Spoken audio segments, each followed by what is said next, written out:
Ladies and gentlemen, welcome to another episode of Your Tax Dollars at Work, or not.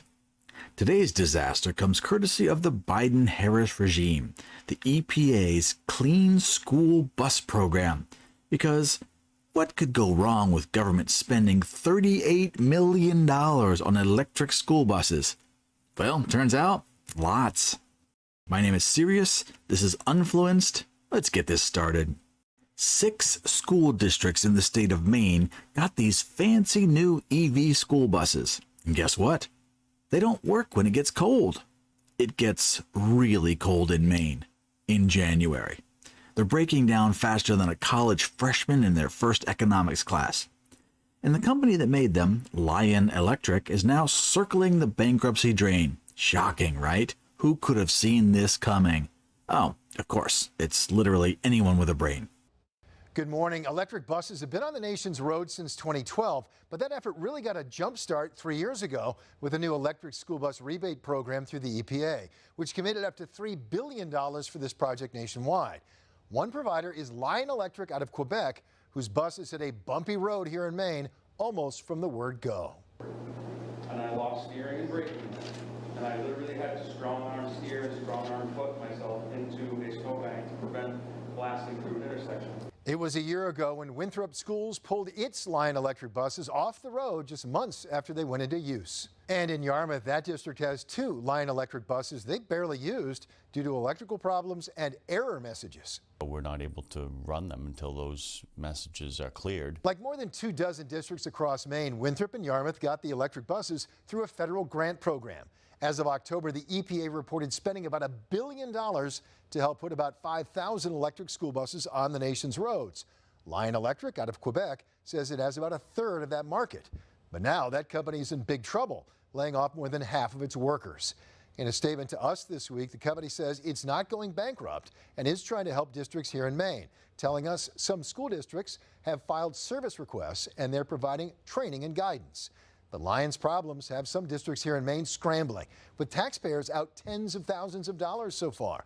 Winthrop, for example, says it's still trying to get the company to reimburse $57,000 from last school year.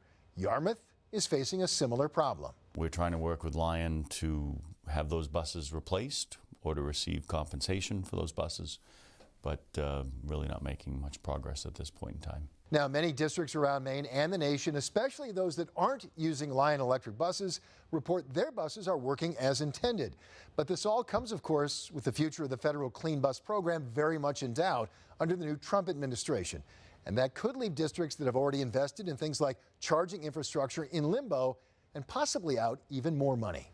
So here's how this genius plan worked. Instead of using reliable diesel buses that have been safely getting kids to school for decades, the government handed millions to a struggling EV company that, surprise, couldn't deliver. Because, climate change, or something.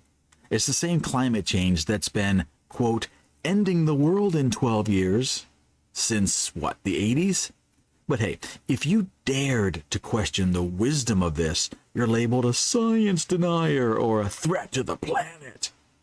Now, if you were against the Green New Deal or even had the slightest doubt about climate change, your career, your social life, and possibly your internet access could be canceled.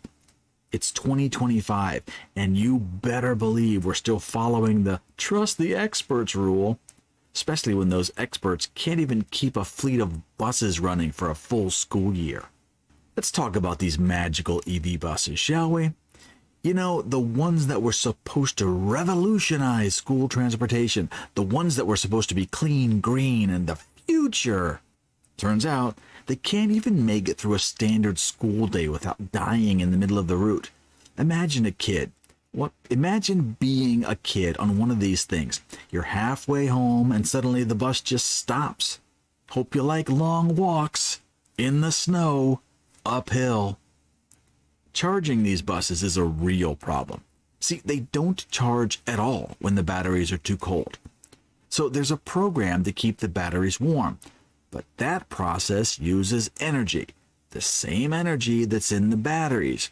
So when all the electrons are used to keep the battery warm, there's no juice left for forward travel. It's a doom loop of stupidity. And the best part, when they do manage to charge, it takes forever. Meanwhile, diesel buses just work.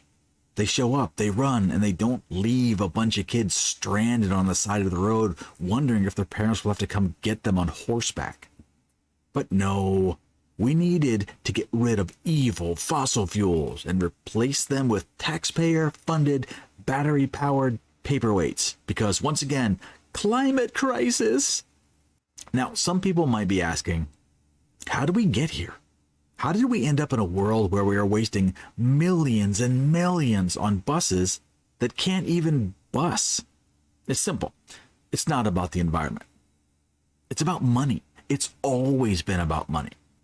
The company was Lion Electric School Buses. They were paid $38 million, and they promised to deliver 97 buses. Now, if you want to do the math, that's about $392,000 per bus. That's a gigantic pile of wasted money. Somebody got filthy rich from this deal. Now, this doesn't even count the charging stations that needed to be installed. Yeah, those are about $20,000 each, and you need one for every bus. Let's just say we're north of $400,000 for each bus. Do you feel like you got a good deal? The EV movement was never about saving the planet. It was about funneling cash into friendly companies. Companies that just so happen to donate to the right political campaigns. It's a beautiful little scam. The government gives your tax dollars to a failing company. The company burns through the money, and when it all collapses, they just shrug and say, well, we tried. The best part? They'll do it again, because no one in government ever gets fired for being wrong. They just get promoted. Now let's get into the bigger picture of why the EV push was never really about clean energy. It's always been about control. Because think about it. What do EVs do? Well, they limit your range. Now they make sure you can only go as far as your battery allows. And guess who controls where the charging stations are? Yeah, big government and their corporate buddies. Yes, this is absolutely a conspiracy theory. But that doesn't mean it's not true. EVs are the perfect tool for keeping people stuck in cities, reliant on government, controlled infrastructure, 15-minute cities. You can't take a road trip if your car won't make it to the next charging station, right? You can't escape when gas cars are banned and your EV runs out of juice before you even hit the city limits. It's all very convenient for someone. So what's going to happen now? The schools that bought these useless buses are stuck with them.